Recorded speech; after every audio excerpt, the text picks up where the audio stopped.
Hello there, and welcome to the CP7 podcast. My name's Palm. And I'm Andy. And together we are Chrono Passion 7. Hello and welcome to episode 26. We have a very, very special show today because we have a very special guest. And that is the very dapper and charismatic CEO of Fears Watches, Nicholas Bowman-Scargill. Hello, Nicholas. How are you? I'm very well, thank you. Very well. And I'm pleased you're calling me dapper, despite the fact that it's nearly 25 centigrade here in Bristol. I've managed to keep my tie on, but I've already lost the jacket. Yeah, so let's get into it. The most important question, Nicholas, what are you wearing on your wrist today? This is actually, I'm not going to say a boring answer because that's doing one of the watches we make a disservice, but I'm wearing a watch that, bar about 5 days, I've worn every single day since mid-October last year. And it's our Redcliffe, our new Redcliffe in pewter grey. The reason I've worn this a lot is, simply put, you know when you find a watch and you just go, actually, this does everything I need it to do. It's automatic, it has a date, it has very good lume, so it becomes a bedside clock, or more times than not, when I'm flying around the world, it's useful to see the time without being blinded by your iPhone. And I've just found this watch is a watch I'm wearing every single day. So yeah, as I say, it's not a boring watch, but it's a boring answer because a lot of people will now just see I wear one watch every single day. Well, that's perfect for that particular watch, which will come up in the questions a bit later too. Well, gents, I'm wearing my Redcliffe, but what about yourselves? So, in keeping with the British theme, I've gone for a Vertex, and it's no ordinary Vertex. It's actually in keeping with a Brunswick-esque theme. So it's got that pillow cushion case. And this was given to my grandfather for 20 years of work at the Yorkshire Metalworks factory all those years ago. So for me, it's a connection with my grandfather and just a cool British watch. So that's what I'm rocking. That's stunning. That's such a beautiful watch. It's quite interesting because whenever people may or may not know, I'm very good friends with Don Cochran, the refounder of Vertex, and we both restarted our family's watch companies. And so people often assume we'll be big competitors and rivals, and we're incredibly close friends. We support each other a lot. But it's always very interesting because Fears has a military history as well. We used to be watchmaker to the Admiralty. But out of deference to Don, I leave the military to Vertex. And out of, I think, deference to myself, he leaves the cushion cases, the gold dressier watches to Fears. We've sort of realized there's no point in us overlapping too much in that regards, but that's a beautiful piece. And having just traveled down from Yorkshire today, it's good to see the Yorkshire connection as well. Yeah, absolutely. And myself, I have also gone with a British theme, a brand that used to be big and in existence, but unfortunately has closed down, but has been reinvented in a way by time factors. It's a Smith's Commando. Oh, very nice. 36mm, very tool watchy, very much like the watch you're wearing, Nicholas, just something you can throw on daily, and it just does the job in any scenario. Very clean, very legible dial. And I think that's the phrase you use. Like, it's very easy to say, oh, a watch is designed to be thrown on and just worn every day. I think it's really interesting when you actually see what people do put on their wrist every day. I actually, for the last year, well, actually last 2 years, I have an Excel spreadsheet on my desktop, on my computer, and I make a note of what watch I wear every day. And so if on a day I wear like the Redcliffe during the day, and then I'm going out for dinner and I have a wooden dial Van Cleef & Arpels ultra slim dress watch, and I'll make a note. And it's really interesting to look at the data because certain watches you go like, oh yeah, I wear that quite a bit. Oh, I wore it 3 times in a year. Now for me, I'm not going to sell a watch because I don't wear it if I love it. But it is interesting because in your head, you do quite often realize you're putting on the same watch over and over again, but you don't realize it. It becomes a habit. That's what I found with the Redcliffe. The Redcliffe has become my habit. You know, it's the default. And I've never really had a default before. I was always a different watch every single day of the year. And that's changed a lot. It's very weird. But anyway, we'll get into all of that and my weird watch wearing habits later. Yes, we will. We will talk a lot about the Redcliffe a bit later on. But did you know there's an app called Wrist Check where you can actually track that as well? So if you're bored of spreadsheets, download that on your phone and record away. Yeah, but you're talking to the man who still uses a paper filofax My team hate me because I refuse to use a Google Calendar. So it's amazing I have an Excel, and it's right, exactly. It's amazing it's an Excel and it's not literally a notebook, but I should check that out. I was just showing Nicholas there that I actually use one as well sometimes, but it's just being old school, right? Traditional. So going into our first question, tell us how you got involved in watches, first of all, because you've had a bit of a journey from marketing, PR, and then watchmaking, and then owning a watch brand. How did that come about? And then how did that lead to you taking over and reviving your great, great, great grandfather's brand from Bristol, Veers? Well, firstly, thank you for getting the number of greats correct. I always feel very awkward when people miss out a great and being like, do I need to highlight that I'm sixth generation, not fifth generation? You sort of feel very, very British and awkward. So I appreciate not having to do that here. So rather than encouraging people to look at my LinkedIn, I'll give you a very brief summary of my LinkedIn, because I've had a very weird journey to get to where I am today. And yet it's a journey that if I hadn't done, I don't think I would be doing what I do today. I'll start with the cliche. I've always been into watches. Okay, I've said it. We can park that. But literally, you go back to when I was 5 years old and I was given to that first watch, learning how to tell the time. It was a Timex. And this is back in the 90s. And most of my friends, we were all the same age. We were all given the Timex. And there was a choice. You either had the little Timex with a white dial on a pale blue rubber strap or on a red rubber strap. And it came with a book. And the book had some story telling you how to read your Timex, aimed at children. And I always remember being really pleased. I had the slightly more expensive, slightly fancier pale blue strap Timex. And what was the difference? The pale blue strap was a quartz, whereas the red strap was this old-fashioned manual wind mechanical technology. And I always remember at the age of 5 just being blown away that a watch could have a different way of running. But it was very interesting because I think that meant from the age of 5, and I'm now 37, I've had 32 years to fall in love with quartz. And that actually links why Fears restarted with quartz. And I had no shame in quartz. Today, quartz is seen as a bad thing. I've seen it as an incredibly good way of telling the time. So that's when I'm 5 years old. Coming back to my LinkedIn, I did a degree in economics. I've always been fascinated about business and about the economy in particular. And I did an internship with Deutsche Bank. And I wanted to be an investment banker. I mean, if you think in the early noughties, everything in the newspaper was about another year, another record-breaking bonuses at Deutsche, NatWest, RBS. Fred Goodwin is being knighted. Bankers were the masters of the universe. That's what the FT used to call them. And for me, as an impressionable teenager, I used to read my father's copy of How to Spend It religiously. Like this was the Bible. Some people talk about reading Vogue when they were growing up, car magazines. No, for me, it was How to Spend It. So at the age of 14, I could tell you what different lengths Princess made their yachts, which different yacht families they made. Now, a detriment to it was this is in the era of cigarette advertising. So as soon as I could pass as 16 years old, I was out buying a packet of Davidoff cigarettes. I don't know if you're allowed to talk about smoking on a podcast. There's probably something against it. No, we shouldn't really. Yeah, that's enough cigarette talk. So that was on the one side, but on the other side was the watch adverts and the articles about watches. And this is in the 90s. There was no Hodinkee. There were no podcasts. There was no one talking about watching, no Red Bar. But also I saw that investment bankers were being told, like, right, new bonus season, these are the hot watches to buy.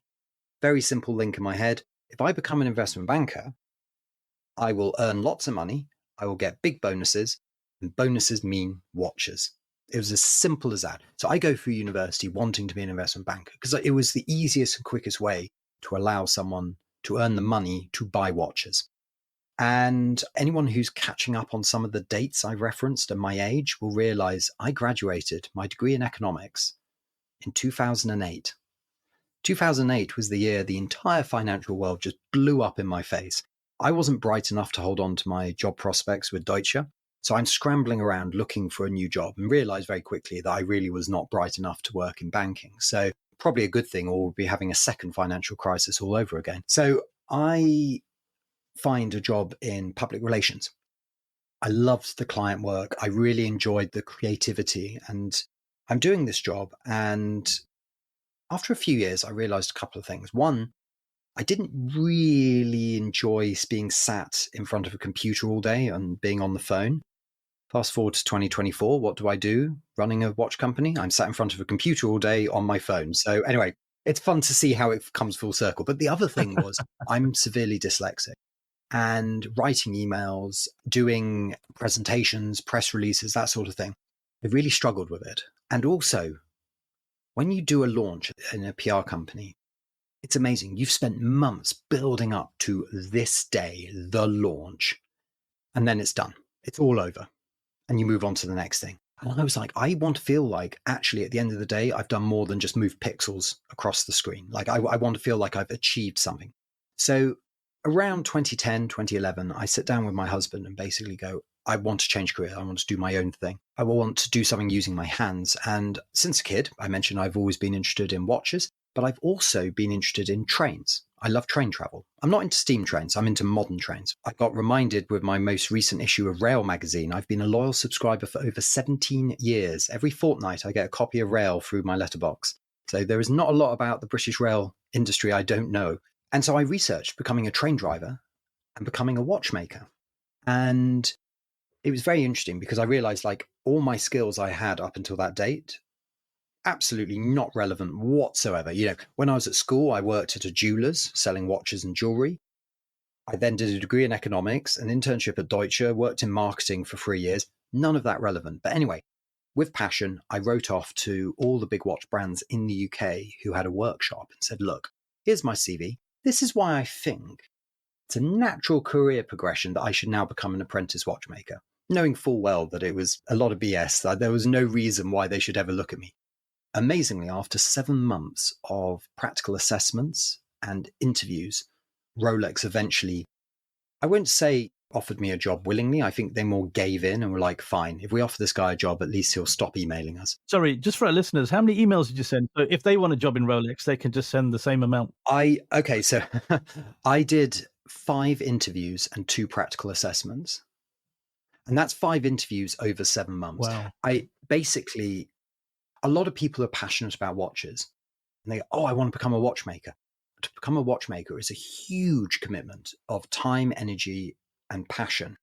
And a lot of people find very quickly it's not for them. So Rolex, quite rightly, don't want some sprightly early 20s kid going like, hey, I want to be a watchmaker because watches are cool. They want someone who is going to be doing it for the long haul. Spoiler alert, I was at Rolex for only 5 years before I left. So, you know. But anyway, back to the story. So I start working at Rolex. And when I start working there, my mother mentions to me like, oh, how funny. Your great-grandfather and his father were watchmakers based in Bristol. That's it. That's what she said. And it was wonderful because I was like, well, it's clearly in my blood to be a watchmaker. You know, this is a pretty weird niche job. I mean, trust me, when you're filling in for your car insurance renewal, it's never an option under occupation, watchmaker. Like it's always under jewelry, manufacturer. It's always a sub box. Anyway, I start work at Rolex and I love it. It's a fantastic job. And anyone who wants to speak negatively of Rolex, the company, as opposed to ADs, hold my beer. I'll have that conversation because it is an incredible place to work. It's very humble and very passionate people work there. So I start working, absolutely love it. And about 2.5 years into the job, we have our annual pension review. Rolex pension, very good, very, very generous. But as I stand up from the table to head back downstairs to the workshop, the pension advisor looks at the paperwork and he makes this classic pension advisor joke. He looks at how many years, he goes, oh, only 39 more years to go, ha, ha, ha. So we have a little giggle about that. And as I'm walking down the stairs, I'm thinking, oh, heck, I'm literally going to be doing this for the rest of my working life. Let's be very candid here. Like Rolex is not about to go under, assuming I don't screw up. Like I have a job for life, a job that I enjoy. But you know, when suddenly one joke makes you suddenly reevaluate everything and you're going, do I want to be doing this until I'm in my late 60s, early 70s? And the answer very quickly was like, I don't think I do. And yet I've already moved around jobs and I found a job that I felt fulfilled in and that I love. And to suddenly have yourself questioning it, like from like an existential crisis sort of way, where it's like in a film where someone sort of wakes up from like a coma or something, and everything is new. They're looking at everything through fresh eyes for the first time. It was like that. The next few weeks, I'm walking around feeling really like disjointed. Anyway, I go back home and I'm talking to my parents and I say, look, I don't really know what I want to do.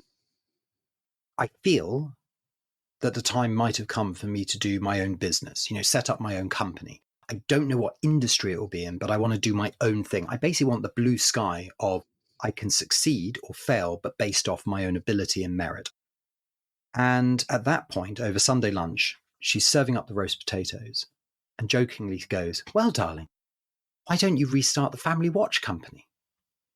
And you're thinking, well, surely I would have known about this. No, I knew I had relatives who had been watchmakers in Bristol, but I assumed that they were like one-man bands, right? Like sat in a dusty workshop doing a little repair for people down the road. No, they were trained watchmakers. In fact, the second and third managing director of Fears both trained in Glashütte at the Morris Grossman School of Watchmaking at a time when you could only get there by train. There were no planes, right? So like we were sending kids off in the 1880s speaking no German to go to Glashütte to do watchmaking.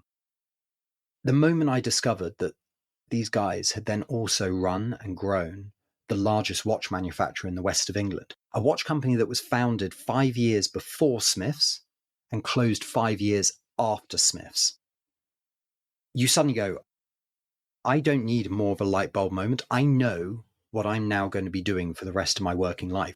And at that point, I realized, right, I need to start researching. I need to start selling things so I can build up some startup fund. The joke my husband and I always tell people is at that time, anything that wasn't screwed to the wall or the floor in our house went on eBay. We literally had to sell so many possessions to build up that fund. And yet, 2.5, 3 years later, I left Rolex, and my first full day working for Fears was the leap year in 2016, 29th of February 2016. And then 6 months after that, the first collection launched to the public. And it's actually an interesting little Easter egg. If you ever look at a photograph, a press photo of a Fears watch with a date window, the date is always set to 29 for two reasons. One, because the 29th of February was my first day working at Fears full time. And also I was 29 years old when Fears restarted. So there you go. A little Easter egg in case anyone looks at a photo. Oh, yeah, very cool. Leading on to present day, so we're fast forwarding quite a bit. I've seen in recent months that Fears watches you've been on almost like a mini US tour. So it looks like global expansion is on the cards for you as a brand, especially as we would say in the UK across the pond. How has the international response been to your brand? And do you find that depending on which geographic locations you're working within, do you find different ranges from your collections are more popular? Or do you find there's a common trend there? So a bit of a 2-point question. Really interesting question. From day one, I was very adamant that Fears would be selling around the world. From the day we launched on the 3rd of November 2016, you could buy a Fears watch from anywhere in the world. That first day, those first orders, I think I counted 10 countries other than the UK. So, straight away it was clear. And also I made sure that we had retailers around the world from the start. A lot of people will assume because of when Fears was restarted in 2016, at the time it was very fashionable to cut out the middleman and sell only direct. Now, I was very, very aware at that time that, yeah, that's great. Except for when you want to get to a place where we are today, 8 years later, I travel around the world a phenomenal amount. So does my team. There was a point only a few weeks ago when I realized our team was across 4 countries. It's crazy, doing different events. But the retailers, our Fears authorized stockist network around the world, which we are growing quite a bit this year, they're vital. They're absolutely vital. In terms of, like you mentioned, the US tour, in 2018, the US became our number one market. And when I say number one, I mean majority of sales. And that's not changed. Last year, I think 60% of the watches we built here in England went over to the United States. So when people see me in the US, it's for a simple reason. We have more Fears owners of new Fears watches in the United States than anywhere else in the world put together.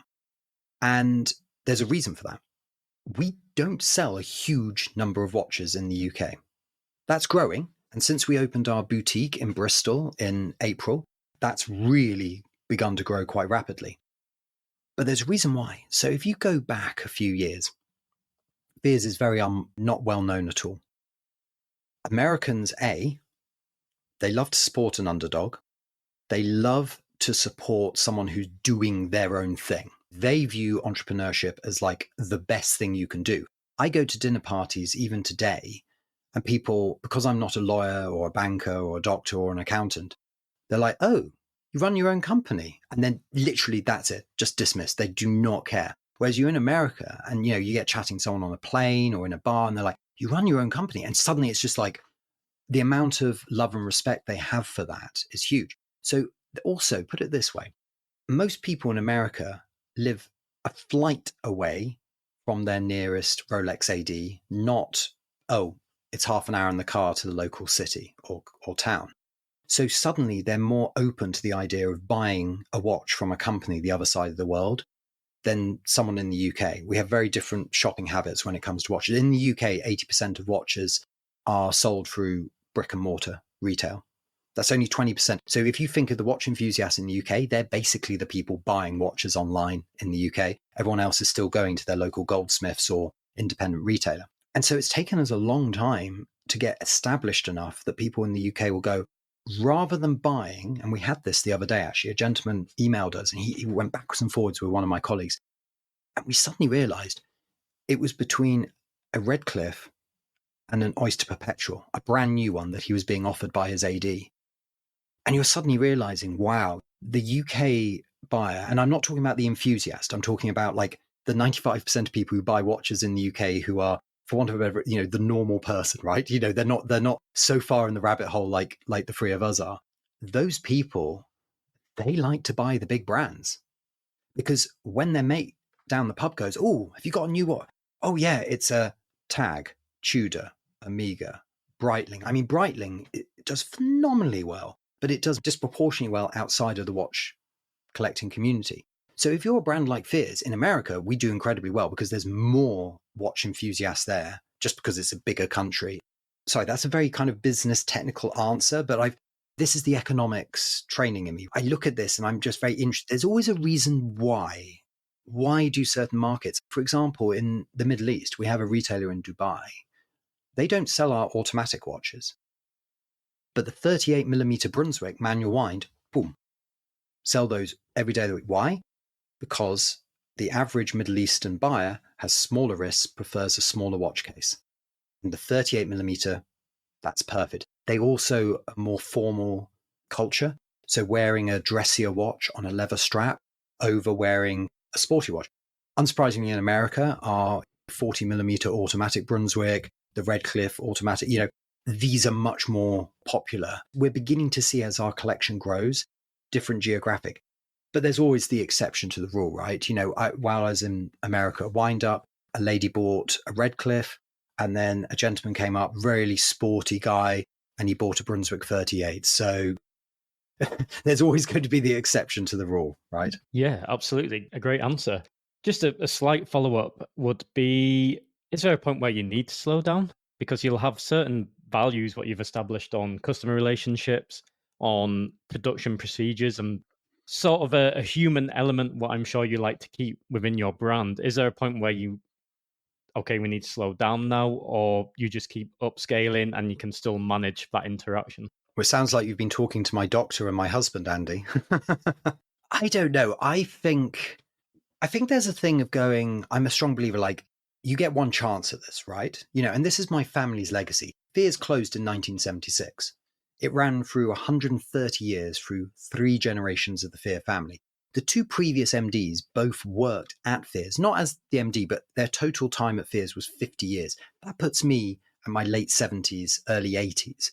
So for me, there is a thing of long term, but also Fears at its peak employed 100 watchmakers in Bristol. It was selling to 95 countries around the world, and that's including countries in the old colony. So I look at Fears today, we're 10 people. In the summer, we'll be welcoming our 11th member of the team. And it's not growth for growth's sake, but I had to make a very definite decision. And it was actually in 2018, beginning of 2019. I remember one of our and he is still to this day, devout and loyal owner who owns quite a few Fears pieces. And he sat me down and he said, look, you don't have to tell me your business plan, but like you have to make a decision. Is Fears always going to be you? Or is it going to grow and become a company? They're completely different. If it's just you, it's not saying it's then just a hobby business or anything, but like you will cap out. There is a limit to what you can do. But if you go the other route and grow the business, wonderful. You can grow it. It can do more. It can be in more places than once. But it changes what your role is. I think in the last 8 years running Fears, I have done so many different roles. And I'll openly say this, I've had to source and take help, advice, training, business coaching. Last year, I did 3 months of business coaching because I suddenly realized Fears was becoming a company that I was like, I've never run a business before. I've never set up a business before. And suddenly I was looking around the room and there was 6 other people in the room thinking, oh dear, like actually we need to implement like standard operating procedures and a hierarchy and HR policies and all those things that are so unsexy when my passion is creating and making beautiful watches. There's more watches in my head that I want to create than we will ever be able to do over the next 50 years. So sort of to answer your question, I think it's about the world does not need any more watches. I almost feel like I'm doing a Ratner's moment here. You shouldn't say that. Yeah, yeah, exactly. Like don't buy watches. Don't buy watches. The fact is, the world doesn't need any more watches, and that's something I always remind myself and the team when we're creating something new. Is it has to be good. It has to be exceptional. Every year when I've been to Basel and then more recently Geneva, it's shocking what is just churned out and just filling store windows. And you look at it and you're thinking, what? And I'm not about to put on a big environmental hat, but like these are limited resources. Like steel is not, we don't just make it. This is something from the ground, right? So when we create something, it's got to be worthy of having the name on the dial. And therefore, there will be moments where we've got very, very close to launching something. I mean, this watch in particular, we got very, very close twice to getting it ready for production, and I killed it and we restarted because it just wasn't good enough. So it may seem from the outside that we're always doing more, but it's always with a careful consciousness. So we had a lot of, and I'm going to be very open, and as our American listeners will understand, I'll be very candid with you here. So I learned this when I was in America. I said, to be honest with you. And they said, don't say that. Anyone who says being honest with me is immediately going to lie. So you've got to say I'm being candid. So like, okay.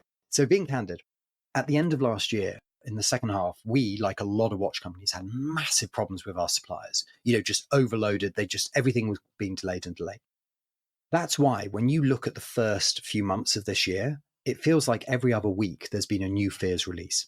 And that's basically the huge backlog of stuff that should have been launching summer last year got pushed forward. Now, again, being very business technical, you can appreciate you can't therefore go, we'll stretch everything out because things are in production for this year already. And so you end up in a position where sadly things end up having to come out quite close together, which is not ideal because I'm a strong believer that when you look at something, it should be today is the perfect day to buy a Fears watch.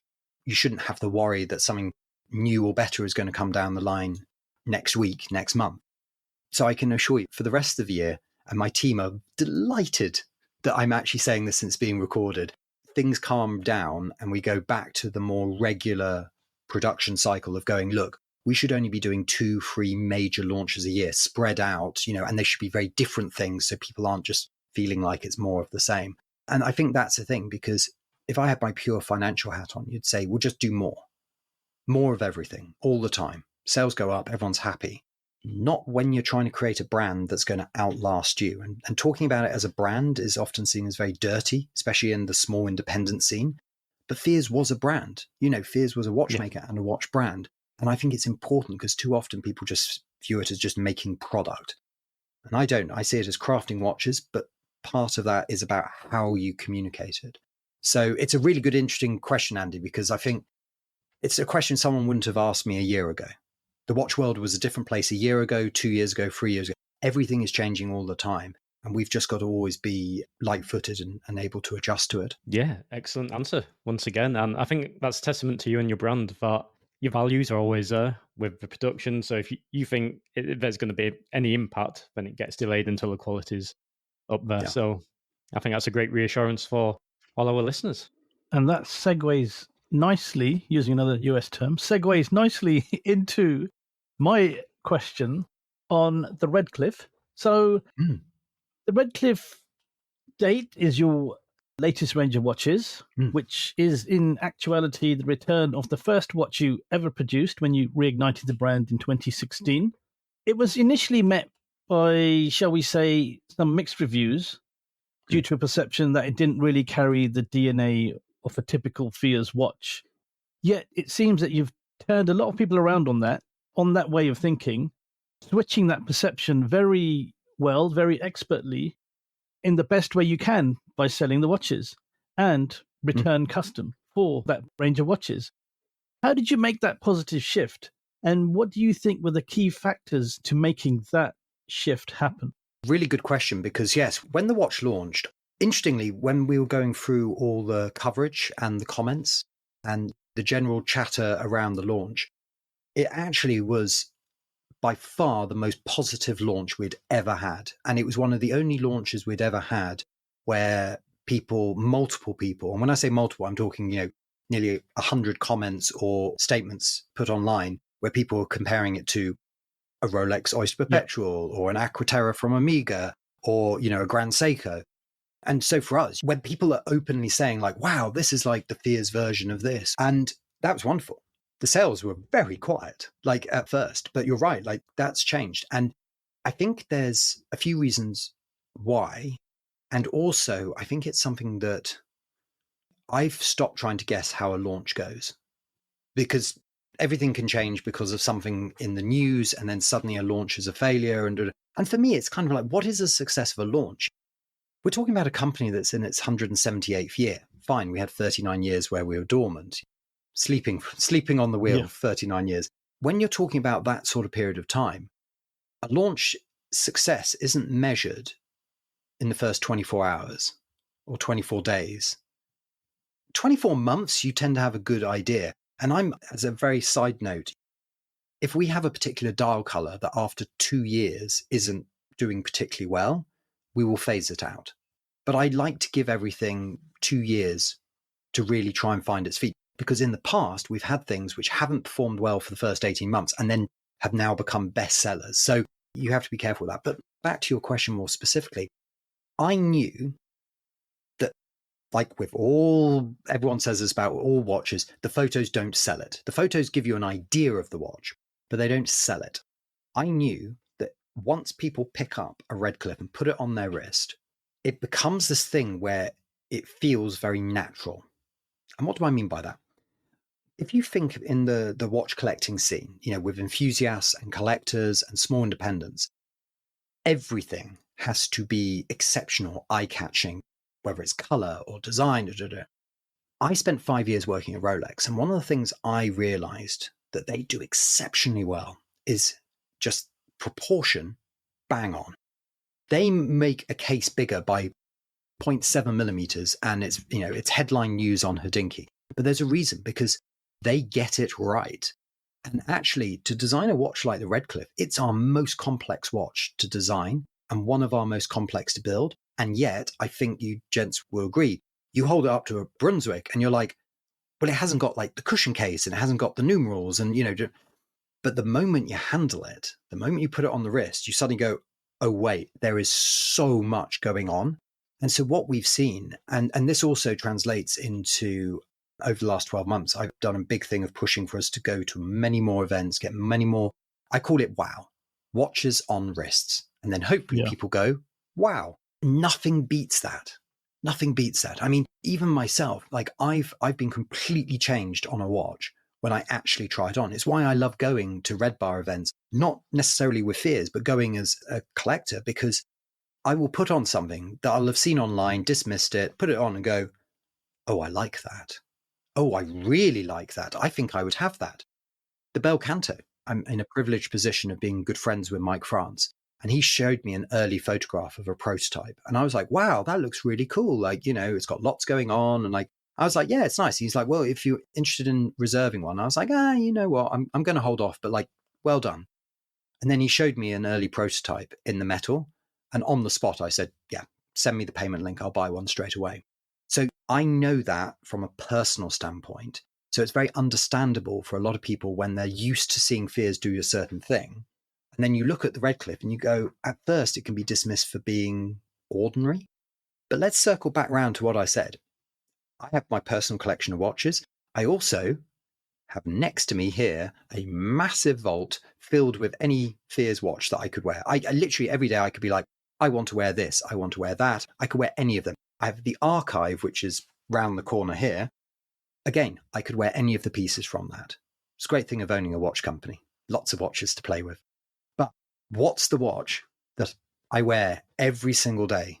The weekend, when I'm going to the pub with my husband, when I'm in a meeting, when I'm flying around the world. What's the watch I choose to wear even when I'm not representing fears? It's this.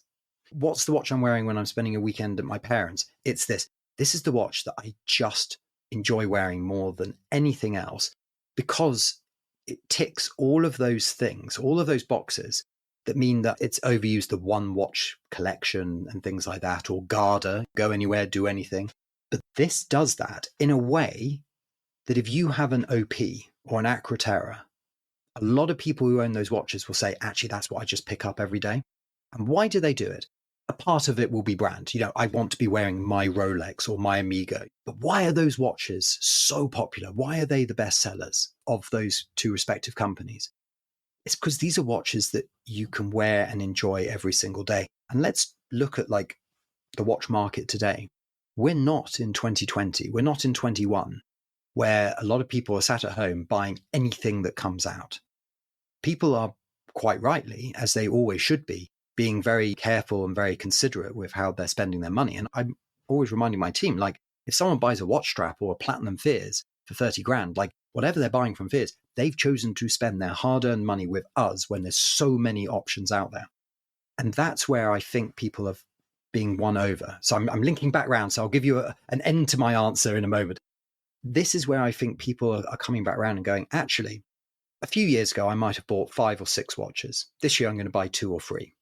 Those 2 or 3 have got to do something for me. They've either got to be completely out there, and I'm happy with the fact I'll wear them twice a year and that's it.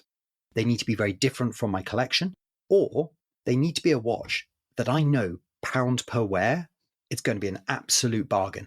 The Redcliffe is not a cheap watch. We don't make cheap watches. When you look at it in stainless steel on a bracelet, it's £3,150. For a lot of people, they say, for a watch with 3 hands and a date, like batons, and if you put it up on a spec table, you're going like, why is it that price? When people pick it up, that's when the light bulb goes on. And especially at a time where people are going, yeah, actually, unless a watch is going to be the crazy, wacky out there, I really need this thing to become part of me.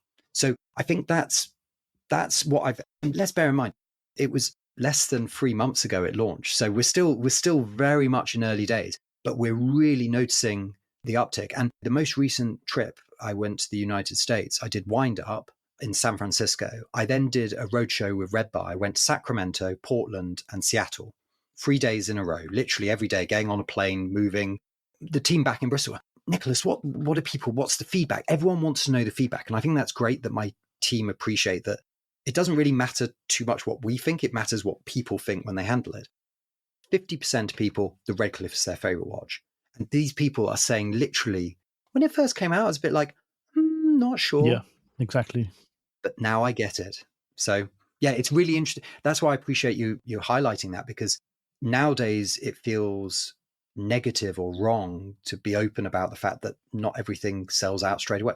We don't do many limited edition watches. This isn't a limited edition watch, But I'm really pleased to see that I kept the nerve and the conviction is paying through, that it's a case that actually some of these things are slow burners, but I can see a place where in a year or 2 years, the Redcliffe family of watches, over time, we will grow it with different sizes and things. I can see that being the most dominant family in the Fears collection. Excellent. What a great answer. And as you listeners can hear the passion in Nicholas's voice when he talks about this, it's all genuine and it's really refreshing to see. And whoever created the name Mallard Green deserves an award because Oh, that's me. I'll take well, that you one. Get the award then. Thank you. People were asking me in America, they were saying, Mallard Green. And I was like, yeah, it's the color of the head of a drake duck. And they were like, yeah, I know that. But like, why Mallard Green? Expecting some clever answer. And I was like, I like ducks. Ducks are cool. Like, if you look at my Instagram, I have a disproportionate number of accounts I follow that are just funny videos of ducks doing silly things. My nickname for my husband is Duck. I call him Duck and he calls me Goose. But no, I just think it's a color from nature, but it's a color of an animal, which I think is quite different from a color of inspired by a tree, a sunset. It's of an animal which has such. No one doesn't like a duck. Everyone loves ducks. It inspires a memory. It creates a memory in your mind of surely when you were young feeding ducks or watching ducks in a pond or a lake. So top marks for that name. Thank you. Awesome. So, Nicholas, I'm a vintage guy, I believe. So I big vintage geek. Ah, yes. And I can't help but scour through like the archives of Fears.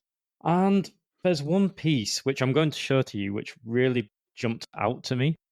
And my angle of the question is, you probably can't give me an answer, but is there maybe at some point in the future, would this be a case style you would revisit? The reason I ask the question is when you see the piece which I talk about, I can see it, if modernized, it ticking a lot of boxes on that integrated steel sports market. So with that in mind, I think I know the exact watch you're going to show me. Yes, I knew you were going to show me that piece. Okay.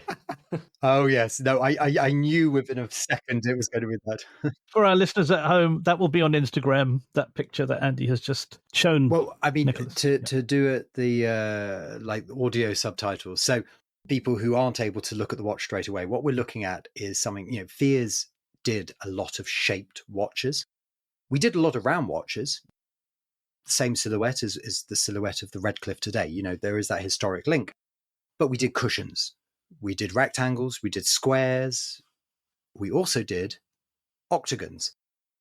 Oh, but Gerald Denter invented the octagon as a shape. No. Let's go back 50 odd years. The watch you're showing me is from 1928. Fears were doing, our first cushion case was 12 years before Panerai did a cushion case. So, we've been doing shaped watches for a long time. I think that's a reflection of the fact that by the time the wristwatch was getting established, Fears was 60 years old as a company. So it was experimenting with different shapes and designs. It was only around the time of the Second World War that the round watch became the most dominant case shape. Until then, people assumed a rectangle was the best shape for a wrist because it would curve around the wrist. People thought round watches sat weird on the wrist. So that's why when you look at the Fears archive, like you showed, Andy, like there's all these wonderful different shapes and like lugs and if I think we're having fun as a creative business creating different watches, my goodness, my great-grandfather, he was certainly having a wild time here in Bristol coming up with these designs. That watch in particular, and the reason to burst your bubble a little bit, no, it's not on our board. We have a pin board of pieces we want to make. It's not on the board currently.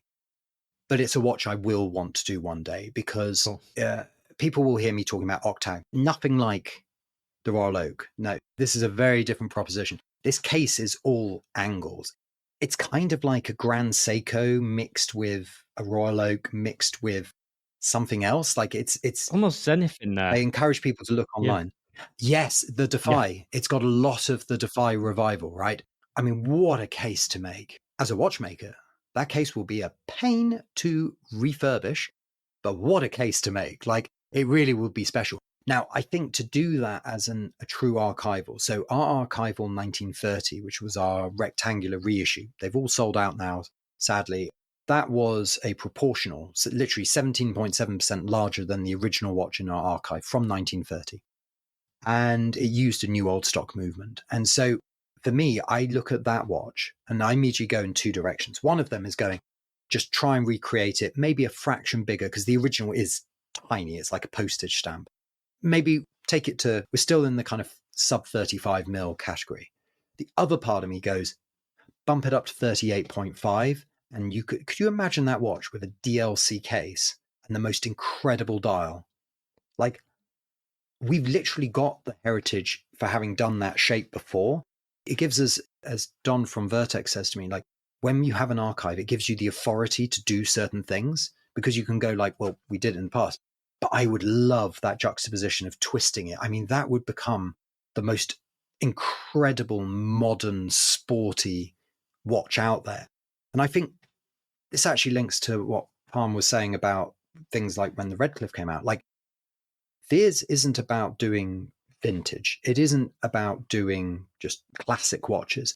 Our thing is about elegantly understated. And that's our register tagline, elegantly understated.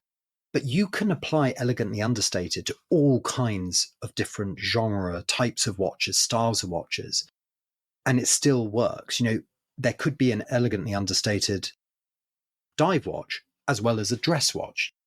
So that's why I'm so excited when I see you bring up that case, because I'm like, I know the two directions I want to take it in. Like, one of them is the very like reissue, recreate, and the other one is going, oh, let's have some fun, boys. So I'm just going to officially say I'm going to put my name down for that when it comes. Just send me an email. I'll just wait. Yeah. Yeah. Yeah, Number zero, one. zero, He wants, zero, yeah, he wants, prototype, yeah. yeah, number one. But that's awesome. Yeah. It's super exciting. But I think also market it, like you put it out there before you're doing it as well. So the naysayers don't say, oh, they've just copied this, because it is your design. I think this is, I mean, I remember when we did Yeah. our first Brunswick in 2017, and it became a running joke. All the comments were, just looks like a Panerai, just looks like a Panerai, just looks like a Panerai. And you're kind of there going like, what's nice is when we're able to point to a watch which is hallmarked from 1924. So it's not even like, oh, we're just saying it's from 1924. We literally know it's from 1924. And we're able to go, yeah, we actually did this 12 years earlier. Like, I think that's the thing, when you're able to show it. And I don't want to be beholden to our heritage. Heritage is a double-edged sword. Sometimes you can be over reliant on it. For me, it should always be, Fears is a delicious cupcake. The heritage is the cherry on top.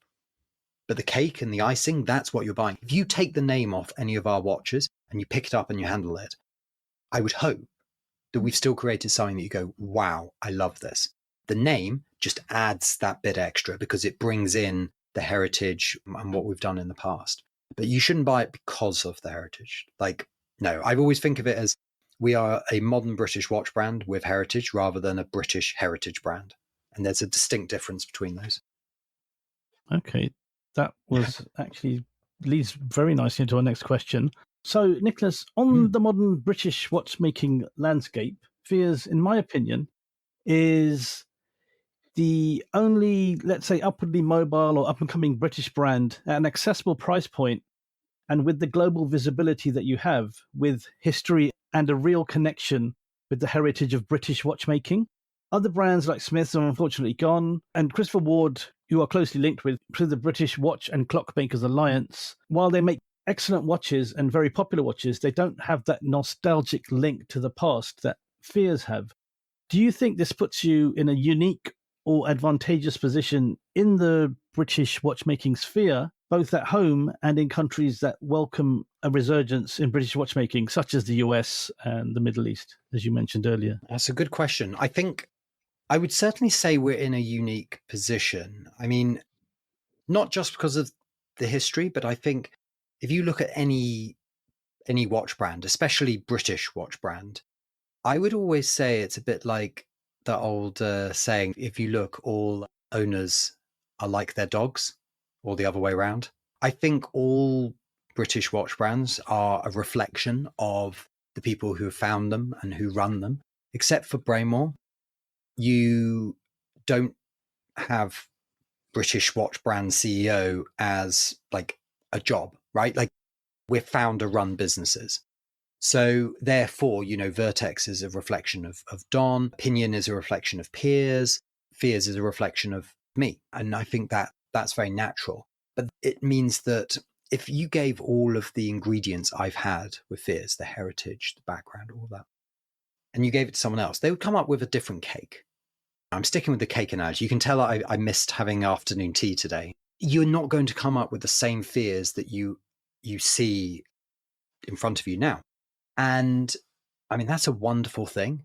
And that's also something that sets British watchmaking apart from the Swiss or the German, or you have brands that are very much reflective of their owner and their likes, their dislikes, and the like. And that's what gives it more personality, I think.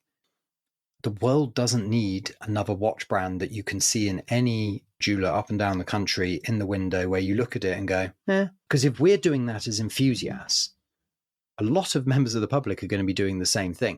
You need watches to be interesting. Now, are we in an advantageous position? I don't know. To be honest, I'm someone who's always been like, actually, because we're all very different and we do very different things, therefore we support each other. We don't feel it being competitive. Another good friend of mine is Richard Bentz of Studio Underdog. And I'm just in awe of what he's achieved in the space of time he's done. What he does, I could never do that. I don't think, I mean, it'd be interesting to actually ask him. I should ask him at some point. It'd be interesting to know whether he believes he could create Fears in the way I've created it. Like, I think it's all a reflection of who we are. I always say whenever I meet up with Richard quite regularly, I always say to him, like, whenever I'm with him, I just feel so much more old fashioned and uncool. Like, he's wearing brands that I've never even heard of. But then, there's then a reflection, right? Later this year, I'm attending his wedding. And so I've been helping him with like looking for a suit and a tie and a shirt. It's suddenly that thing where you realize we're very, very different, but that's it. We're different, but we both are passionate and are very true to who we are. Is that advantageous? You've got both have something right. to offer. Both have a lot I think to that's offer. it. I would feel, I think I'd be being insincere if I said, oh, I've got an advantage over everyone else because of the heritage.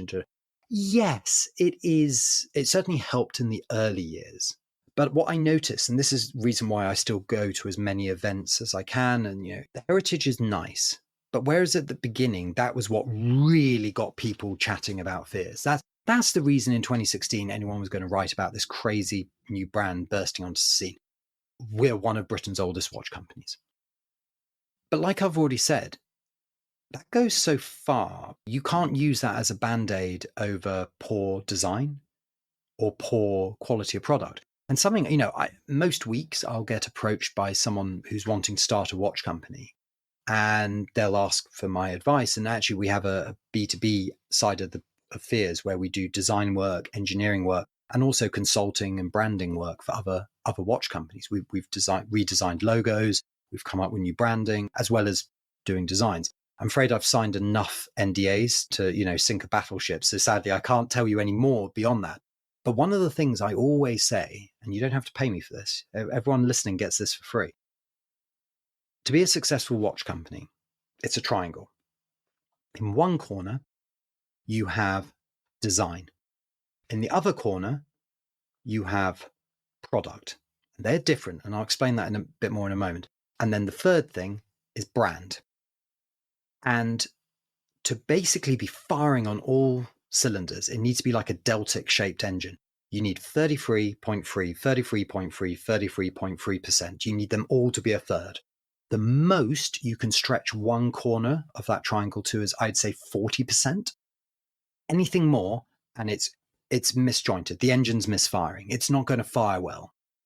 And the reason I say design and product are separate things is we all know of companies that have an exceptionally well-made product, and they have a really strong brand. You really get what they're doing.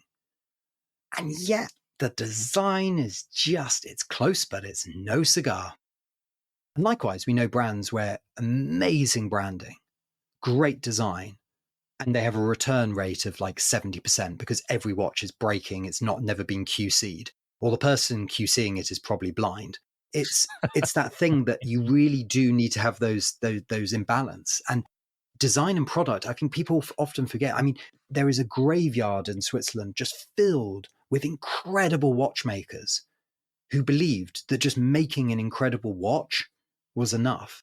Philippe Dufour, nowadays, he's held up as this incredible watchmaker, which he is. But for so many years, he wasn't selling watches. But he is a brand. The brand is the man with his pipe, Philippe Dufour. Yes. The man, the myth, the legend. You know, that overused thing. But it's true. These watchmakers are now become the AHCI. And I love that. If you're ever in Switzerland during the watch season, please do go and visit the AHCI. You get to meet Kari Voutilainer in person, Ludwig Bullard. You get to meet these incredible people in person. But it's very interesting because a lot of them today are enjoying huge success, and they're seeing in the auction results as well, the brands. But 10 years ago, that room would be not empty, but like it would have been much emptier than it is today. There wouldn't have been all those young collectors fawning over these because they've become brand. And people think that's dirty. They think it's wrong. They think it soils the craft. But it also allows them to do what they do and create what they do. And this is also the thing. The ones who didn't realize that actually just making a beautiful product, that's not enough. And if it doesn't look good, you'll sell some to some people who will buy it based purely on its spec table. But going back to the thing I said earlier that I shouldn't have said, we don't need to buy watches. We don't need to own and wear watches anymore. So when you do, you're strapping it to your wrist. You know, I said to someone at Wind Up, I said, wearing a watch is as intimate as wearing underwear. You know, it's literally against your wrist the whole day. So therefore, it has to be more than just a metal box filled with some jingly jangly parts. So yeah, you've got to have the free. So the heritage is part of it, the design is part of it, but the quality control. And that's why we do 250 hours of time testing on every watch once it's cased up. COSC is great. As a British company, we can't have COSC chronometer certification because we don't have a Swiss entity. So we regulate to tighter than COSC. But then I always say, it's one thing testing a movement. Let's stick a dial and hands on it, put it in a case, pressure test it. Now let's see what it does. And that for me is why the 250 hours of time testing, that's why it's important to do that. And also, every so often, we pick a watch which is past QC and we send it to ourselves by DHL. Let's see what happens when a watch goes out in the post. Let's see what a courier does when they drop kicker Fiers Brunswick, what condition it comes in, how it's running. That's what people never see behind the scenes, but that's quality of product. That's that corner of that triangle. I'm very proud to say we have one of the lowest return rates in the industry. But that's because from day one, I've always been like, it's what you're investing in behind the scenes, not even behind the watch dial, but behind the scenes that no one should ever see or know, that you experience. Wow. There you go. Just absorbing what you said there. That's a fascinating insight into a lot of things there, a lot of points covered. And again, passion is what we're all about, and passion is what we're listening to here. So thanks so much. It's very exhausting being my brain. Is that why your doctor and your husband are saying to you, stop, slow down? Slow down. Oh my goodness, my brain is... The worst thing is if I go away in a few weeks, I've got a 2-week holiday, and the team, you can see, are dreading it because they know I'll come back with notebook after notebook just filled with like ideas and thoughts. And they've now learned that basically when I come back, just give me a day where I can rattle off all these ideas I've had, and then I'll be back to normal. Like, you know, but that's the thing. I live and breathe what I do, but I'm the luckiest guy in the world because what I do is my passion and my mission. That's brilliant. I'm quite similar in that way. And I'm always thinking about what can we do here? What can this show be? Who can we try and get on? It's just constant. I can talk to one person and start thinking about 3 different shows. Yeah. Well, we could do this and this and that and this angle and that angle. But And that's the blue sky thinking of doing your thing. It's great to talk to you, Nicholas. It's been an absolute pleasure hearing about yourself and Fiers, your vision, your passion, your brilliance. Thank you so much. Well, thank you so much for having me. Thank you for the great questions. And it's great to talk a little bit about what I do. Yeah, and hopefully we can have you back on again when you have a future release. Absolutely. I'd be delighted. So, Nicholas, from my side, I can only echo what Pam has said. It's been an absolute privilege. inspiring, exciting, and that's what happens when three watch guys get together, right? Three enthusiasts. So could talk for hours more, but we have to end it here. So please check out all of the watches we have been talking about, especially the vintage piece, which I'm nudge, winking at Nicholas to produce quicker because it would look incredible. So the Instagram is chrono_passion_7. Please check out all of the show notes. We show you all of the fantastic ranges from Fears watches and all of the additional bonuses and the wristwatch checks. So that is adios and hasta luego from me in Barcelona. And as Andy says, farewell from Spain. Nicholas says farewell from sunny Bristol in England, and from London, it's Toodle Pip and laters, and we'll see you and you'll hear us in the next one.